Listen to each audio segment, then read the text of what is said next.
day to die, kid!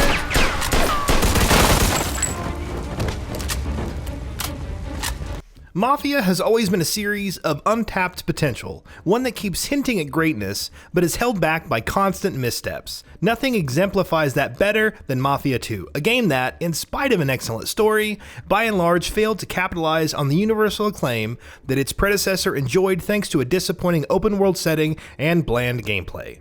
A lot of time has passed since it first came out though, so with a fresh perspective and a new coat of polish, does Mafia 2 live up to its potential in 2020 the way it never could in 2010?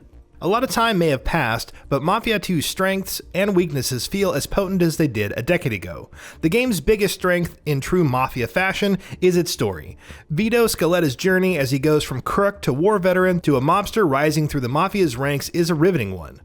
It is backed up by solid characters, sharp writing, and tightly directed cutscenes.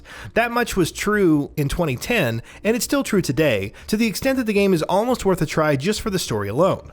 At about a dozen or so hours long, Mafia 2 is also the perfect length, and that length is bolstered by tight pacing. Things move quickly, and it never feels like the game lingers on any narrative beat for longer than it should. At the same time, Mafia 2 doesn't rush things either. It takes its time to develop characters, relationships, and arcs as effectively as it should, but rarely dwells on any of it for too long. The tight pacing and accomplished storytelling encourage you to keep playing and keep moving forward, even when you might start losing interest in other parts of the game. Much like Mafia 3, however, Mafia 2's remarkable strengths in story and storytelling are not reflected in other aspects of the game. Where its narrative is concerned, the game is a standout experience, but when you get down to actually playing through it, you can't help but feel deflated by its terribly bland gameplay. Though Mafia 2 is set in an open-world environment, it would have fared far better as a linear game. For starters, Empire Bay, its fictional recreation of 1940s and 1950s New York, is pretty small, even by 2010 standards.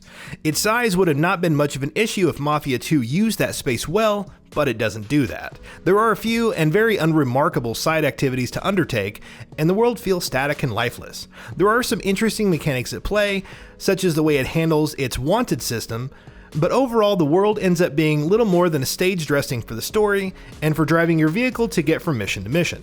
Driving is also quite frustrating in Mafia 2. Vehicles handle like they're made out of rocks. The impacts of collisions feel disproportionate at times, and driving through its relatively small map to the same locations gets boring very quickly.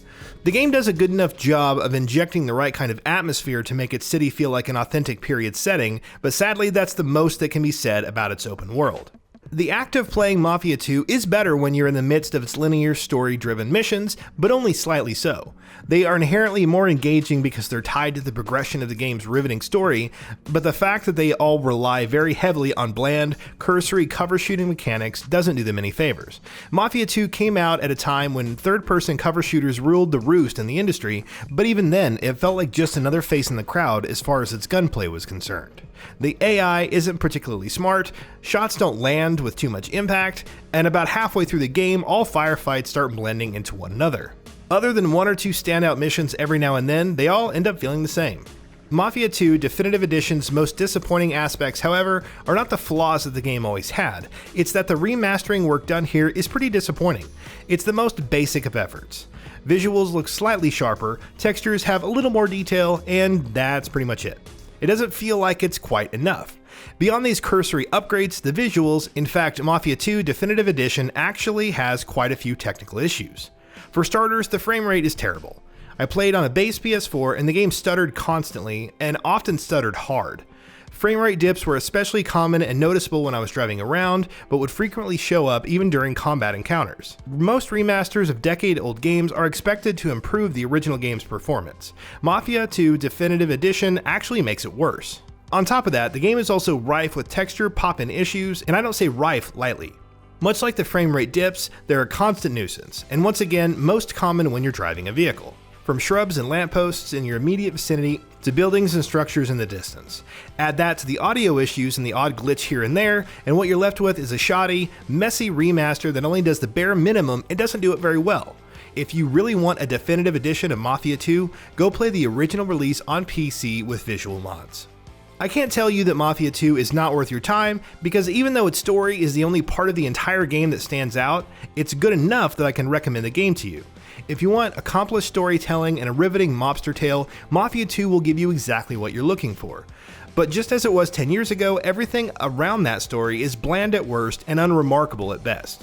What's even worse is how lazy this remaster feels. It does very little to update the visuals and actually makes the performance worse. It's a real shame because, at the risk of repeating myself, the story Mafia 2 tells is an excellent one, and one I think you should experience. But just as it was a letdown by an uninspired game around it in 2010, it's once again let down by a lazy remaster in 2020.